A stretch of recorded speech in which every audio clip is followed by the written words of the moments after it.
যুব ভারতীতে মেসির অনুষ্ঠানে চূড়ান্ত বিশৃঙ্খলা। এই মুহূর্তে সরাসরি সেই ছবির দিকে আমরা নজর রেখেছি। দর্শকদের মধ্যে চরম বিশৃঙ্খলা, একরাশ ক্ষোভ। গ্যালারির গেট ভাঙার চেষ্টা দর্শকদের, হোর্ডিং ব্যানার ভাঙলেন উত্তেজিত দর্শকরা। গ্যালারি থেকে ছোড়া হলো জলের বোতল, চেয়ার ভাঙলেন দর্শকরা। চরম বিশৃঙ্খলা যুব ভারতী ক্রীড়াঙ্গনে। সময়ের আগে বেরিয়ে গিয়েছেন মেসি, যে কারণে চরম উত্তেজনা।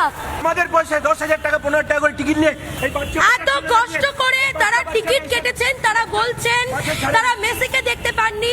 ফুটবলের ভগবানকে একবার দেখার জন্য কেউ 10,000, কেউ 20,000, কেউ 5,000, কেউ 6,000 টাকা দিয়ে টিকিট কেটে সল্টলেক স্টেডিয়ামে এসেছিলেন। কিন্তু তারা এই মুহূর্তে ক্ষোভ উগরে দিচ্ছেন যে মন্ত্রীরা তাকে ঘিরে ছিল, সেই কারণে দর্শক আসনে যারা যারা বসেছিল তারা কেউ দেখতে পায়নি লিওনেল মেসিকে, যে কারণে এই মুহূর্তে ক্ষোভ উঠে দিচ্ছেন তারা। দাদা একটু কথা বলি, কি রকম ভেতরে ম্যানেজমেন্টটা দেখলেন, কি হচ্ছিল ভেতরে?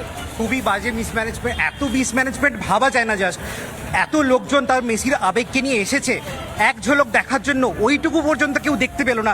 এত লোকজন ঘিরে ঘিরে দাঁড়িয়ে গেছে ওখানে, একটা মানুষ আশা করছিল যে এক ঝলক দেখবে, সেইটুকু হতে পারলো না।